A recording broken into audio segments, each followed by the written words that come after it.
Allo stadio Ferruccio Chittolina torna in campo il Vado di coach Tarabotto a più di un mese dall'ultima partita disputata in Serie D. Avversario di giornata il Dertona di mister Pellegrini, quinto in classifica, riduce da 3 vittorie ed un pareggio nelle ultime 4 partite. La sfida comincia con le proteste del Vado per questo presunto tocco di mano nell'area bianconera sugli sviluppi di un calcio di punizione. Nessun provvedimento da parte del signor Vacca, rivediamo le immagini.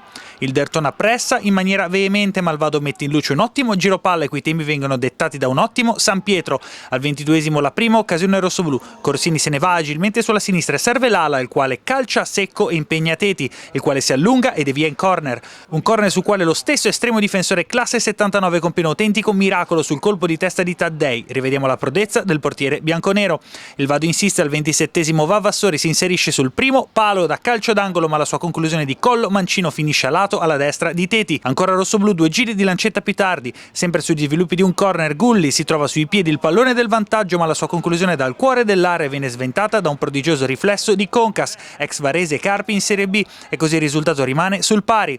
La prima occasione dei bianconeri arriva al 37esimo, quando Lipani, classe 2001 e metronomo della squadra, dona questo cioccolatino a Spoto, il quale avanza e tenta di battere Luppi con un colpo da calcio a 5 che però non va a segno. Al 39esimo secondo dono della pasticceria Lipani, questa volta dalla sua tre quarti ma sempre per Spoto, il quale si defila sulla destra e lascia partire un tiro di collo pieno che viene però bloccato da Luppi. Si fa così al riposo sullo 0-0. A rientro in campo il Dertona entra più concentrato, ma le prime 2 occasioni sono sempre di marca rossoblù. Prima al 52esimo San Pietro conclude alto su calcio di punizione dal limite dell'area, poi al 58esimo grandi proteste per questo contatto in area e danni di Corsini, il quale va giù davanti al signor Vacca, che però comanda la prosecuzione del gioco. Rivediamo il replay. Pochi istanti più tardi D'Antoni prova a insaccare di testa tu per tu, ma Teti dice di no con un intervento dei suoi, salvando così il risultato.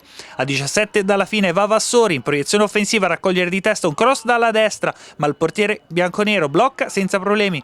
Al 75esimo si fa vivo il Dertona, sempre con Spoto, il quale conquista un pallone nella metà campo offensiva e calcia con l'interno mancino, ma la palla finisce a lato alla destra di Luppi. Dopo 4 minuti l'ultima occasione della sfida, sui piedi di Corsini con l'attaccante rossoblù che riceve, si accentra e calcia secco verso Teti, il quale però non si fa impensierire. Questa è l'ultima occasione della sfida, finisce a reti inviolate tra Vado e Dertona.